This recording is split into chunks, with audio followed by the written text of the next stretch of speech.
And now we're back. It just one recording went to another recording, and I had to like. Well, anyways, it's perfect. I might as well stop it, and then I'll be able to put the video up a little bit faster because they take so, just as long as you record them is how long it takes to put them up. So really, it's who's this now?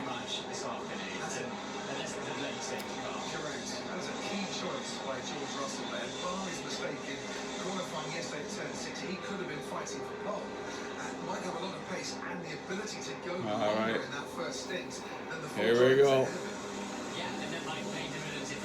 I don't like the watch.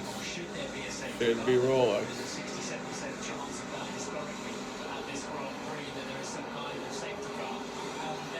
Rolex, Rolex, Rolex.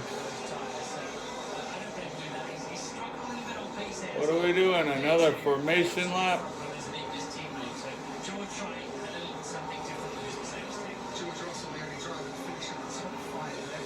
Oh, the recording started. Oh, okay. Okay, well, at least I know now when the commercial comes, I can forward it a little bit to actual time, which will not be the actual time anyhow, when anybody watches this, but, oh man. Give me the chance. I remember I worked for Players Racing Company there. They did a moving job, and I helped do the move, and they had like this arcade style race car game, right? And I was like, yeah, I tried. No. Millions of dollars like this. They don't even have that in arcades. They should. It made wow. It paid for itself basically, but they had Patrick Comparche's race car, and the guy's like, "Yo, pick it up." So I went over, and I'm thinking it's gonna be like heavy. It was nothing to pick it up. It was like that almost, but he said there's no engine in there, Okay. So, anyhow, I got some clothes, racing, not, there's clothes that, the team wears and stuff. Hey, John Bon Jovi again. Oh, we ain't gonna do that 5 times, but 5 times I've seen them. And they put on a good show, After they do their show, it's like they play other music. I remember Chubby Checker. Who else? Oh man! Wow. Brain is not functioning. Just a little bit under the influence. No big issues there, no mental issues. Anyhow, I should shut up now because the race is going to start. I'm just blabbering on.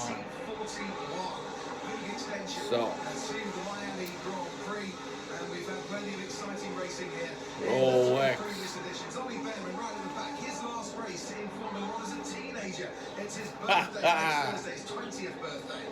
Long time forming up. They'll need to be quicker with 22 cars next year. With Cadillac coming into the sports of course. 57 laps to go.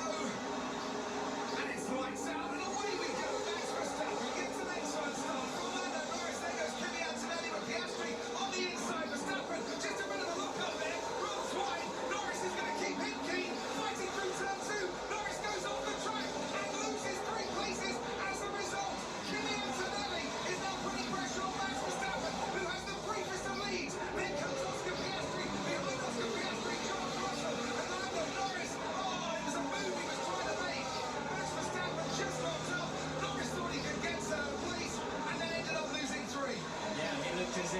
the lead there, Max Verstappen sliding around, but when they got to the next apex, nowhere to go, and that's cost him very dearly. And it's not 3 and 4 because he's behind Alex Albon as well. Down towards turn 11 we go. You can see offline is still very green. Jack Doohan's got a puncture on the first lap. Real bad news for him. And I see Liam Lawson is back there as well with him, so maybe contact between those two. Yeah, that seems to be what has happened. As through the chicane we go and onto the back straight. Verstappen is leading ahead of Antonelli, Piastri, Russell, Albon, Norris, Sainz, Leclerc, Tsunoda and Ocon. Anthony Davidson has Sky Race Control. Definite contact, Crofty, in turn 2 between Verstappen and Norris. And that yellow flag will be for Jack Doohan. I'm sure if he's got a puncture, trying to get back to the pits again. Lots of sparks coming out from underneath the Mercedes of Kimi Antonelli. Looking a little bit further back. There's the Ferrari of Lewis Hamilton. Almost getting caught by the Sauber there of Nico Hülkenberg. And Gabriel Portoletto has got ahead of Hamilton. And every time the drivers go offline, there's dust that comes up. It's a really green track this, and that was a lock up there from Piastri. Now there's a heavy lock-up from Antonelli in the Mercedes. He'll be damaging the tyres, especially on full fuel. Early on, not good. He needs to just calm down a little bit. He's driving the I'm gonna rattle the car to bits now. And I'm gonna sit and do all this.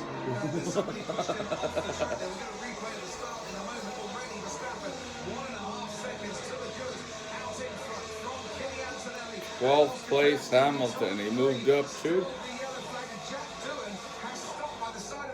Virtual safety car. Oh, to clean up debris. He forced me off. I've got my melodies right or something. Like I was completely offside. Oh shit. Jack Doohan, Alpine, he's out. Well, left, right,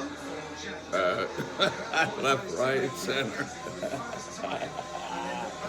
The left front tire was completely flat.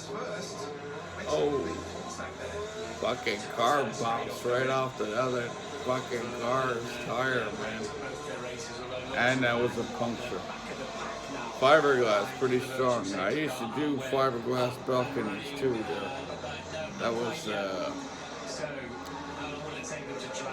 man, that and when I was doing under the boats, sanding them down so they could be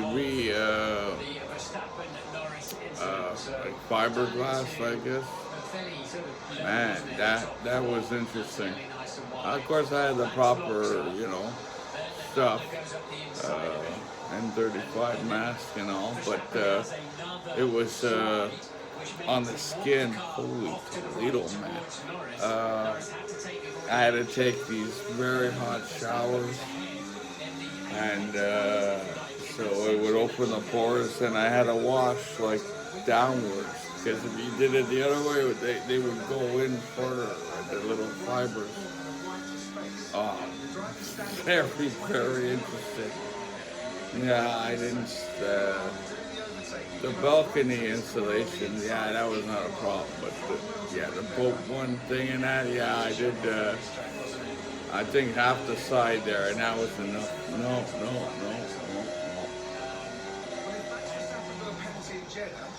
Is that the same sort of penalty for here? Well, it's different. It's the Max went across the runoff area there. But, Yeah, I got completely hit, mate. I have no idea what the hell people was doing. I'd like to see that on board as well. That was Liam Lawson coming along on the outside of Jack Doohan. During the two, he wouldn't go. That's the problem going into turn 1. And, slogging around on the inside there, and it just inches up. And that is the problem that cars are talking about earlier on tires, white tires, and they just literally launch the car. Wow, what a wreck. They were just showing pictures of the car burning like rubber and bits of metal. And go racing again. Zach Brown, CEO at McLaren, is on the pit wall. Zach, give us your reaction to the start of this this race? Typical first lap, little elbows out. I think that's under review. Doesn't look like enough room. They say elbows out, eh? Back there and it was up alongside, but we'll see. But now we just need to focus. I think we've got a good race car and let the race come to us. So we'll, on the pit wall at McLaren, do you get on to the race director and then push the case there, Zach, or is it up to them to work that out for themselves? No, a bit of both. I mean, they notify you when they're looking into something, but we are also at the same time volunteering the information that we have that we think is relevant. Thanks ever so much indeed, Zach. Max Verstappen's disappeared off into the distance again. Kimi Antonelli under pressure here from Oscar Piastri. Oscar Piastri has got that overtake done by the time the cars get into turn 11. And the championship leader pushes his McLaren up into second. And Lando Norris making the move on Alex Albon. So he's back up into the top 5. Yeah, I understand the late braking move. Just one of my. And that's the, he needs to do that. He needs to do it quickly because he needs to recover. No. Those places if they got the long game. Possible rate 15 minutes estimate. Ocon is being told if McLaren want to play the long game, he needs fresh air in front of him. And Lando Norris has anything but at the moment. He had no choice but to drive off the racetrack because otherwise there would have been contact. But wait and see if the stewards think that he should have been given a lot more racing room there by Max Verstappen. Verstappen had a big snap of oversteer. That's what he walked in front of the right. Yeah, we're looking at that as if Lando was on the inside of the corner. The rules change a bit if it was the outside. And I think you have to be front axle alongside front axle if you go around the outside.